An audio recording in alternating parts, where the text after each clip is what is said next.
Okay, so you guys have come to see how to take a monowheel engine top end apart.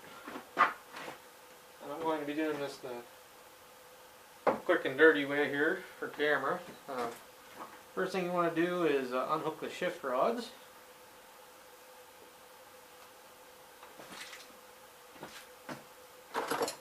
If the bolts will thread the whole way off the end, this one's very simple. Okay.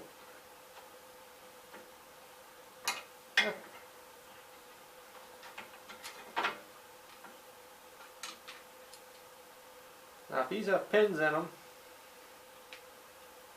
a lot of times at this point in their life the cotter pins are a real booger to get out, and they're obviously going to need replaced. So that's something to keep in mind. This one has 3/8 bolts in it.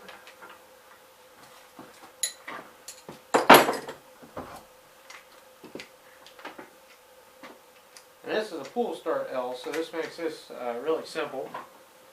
There's just two, because this is a 1944. It's two 9/16 nuts you have to remove back here. If it is a newer machine, I want to say 59 and up, they used half inch nuts, but they are 3/4 socket takes them off.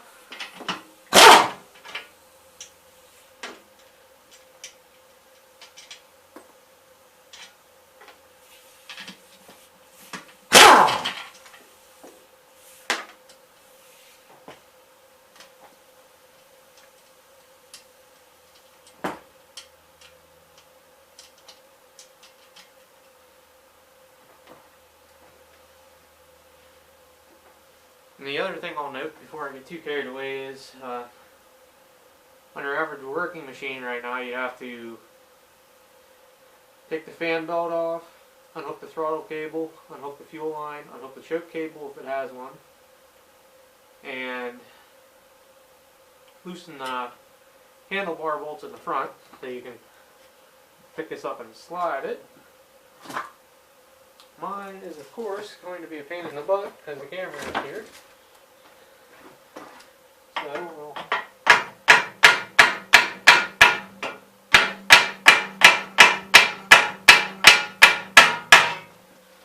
we'll persuade it off of there.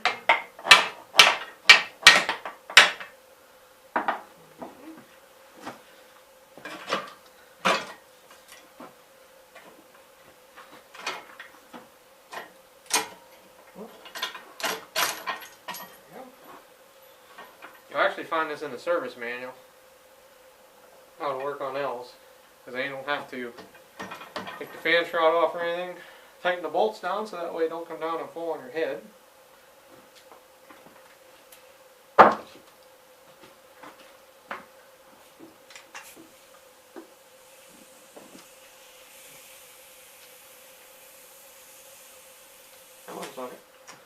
And next step is remove all the head bolts.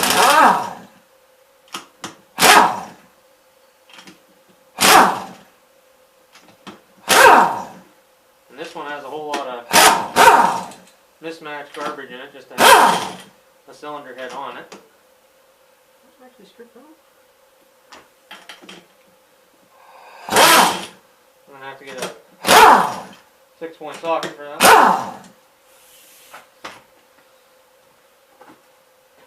I've got a wrench in here.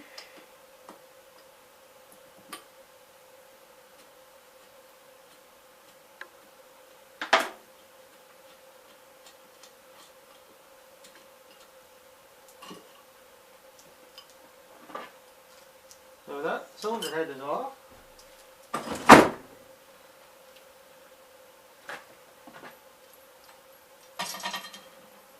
The next thing to do is there is 4 9/16 nuts down here that hold the cylinder on. And you have to remove all 4 of those. And then at that point, you'll be ready to pull the cylinder up and off. Another thing I like to do is pull it at top dead center. And why I do that, it's a whole lot easier to put everything back down on when the valves aren't fighting you trying to push the cylinder back up.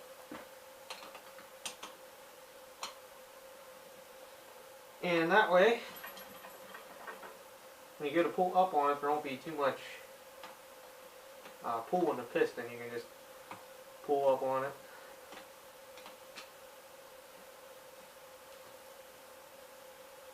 And it should pretty much come right up and off there.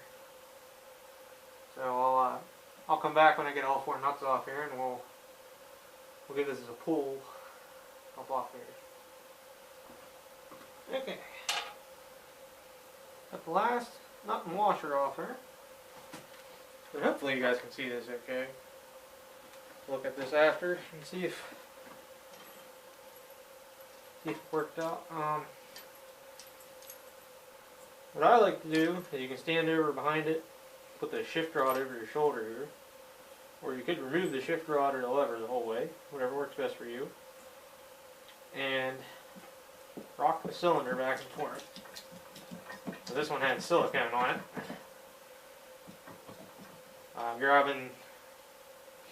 I still have the intake and the exhaust manifold on here, so that makes it a whole lot easier. And just pull it straight up and off. That's all there is to that.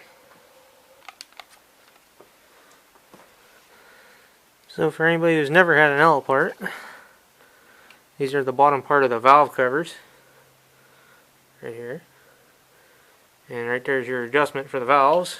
And these are the old spring-loaded style. You have to push them up to adjust them.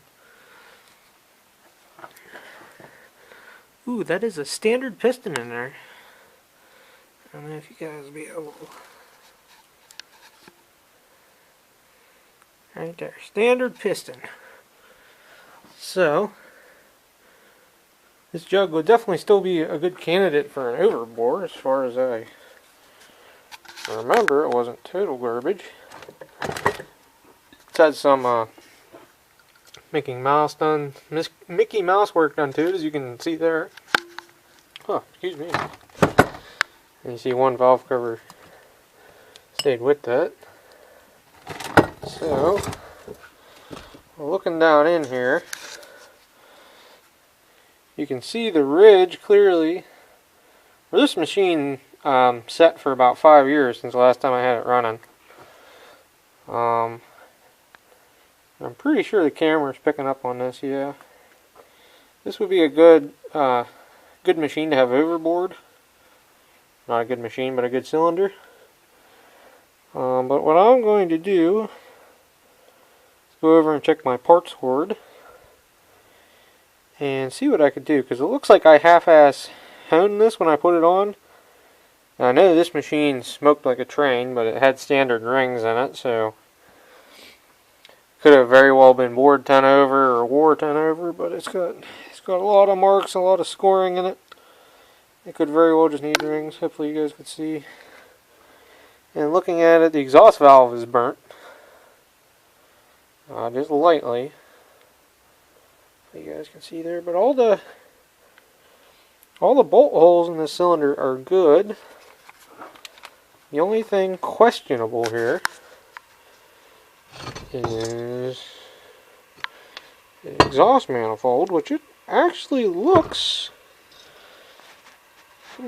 fairly decent, as I can tell. This exhaust manifold, I think, was something I welded together, so it's not exactly a fine piece of machinery, but could very well be a rebuildable cylinder. I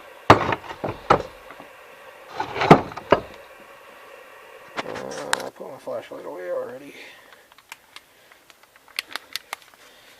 Like I said, I know I put this together with silicone here years ago, back before I had money for gasket sets. But yeah, it's got deep scoring and cut through the fingernail. So she is toast, but definitely rebuildable. So definitely a good core is going to go there. And we'll come right over yonder.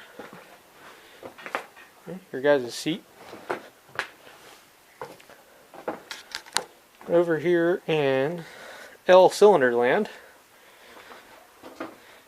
there's one good cylinder right there, but that is new style. And I have one cylinder right here. Clear out a little bit of room. Try to keep these in 10-minute parts, but this cylinder looks pretty good. Now the next thing I'm going to have to do, put some oil down in it and everything, is I'm going to measure this and see if I got a piston here that'll work in it. This is numbers right there, but I can't make it out. 25 over, if I'm not mistaken. This piston's seen better days. They only make 10, 20, 30, and 40 over now. So what I'll do is I'll peel the rings off of there and see if the clearance is right, which we'll do in the next video. So thanks for watching, guys. That's part 2 of the 44L.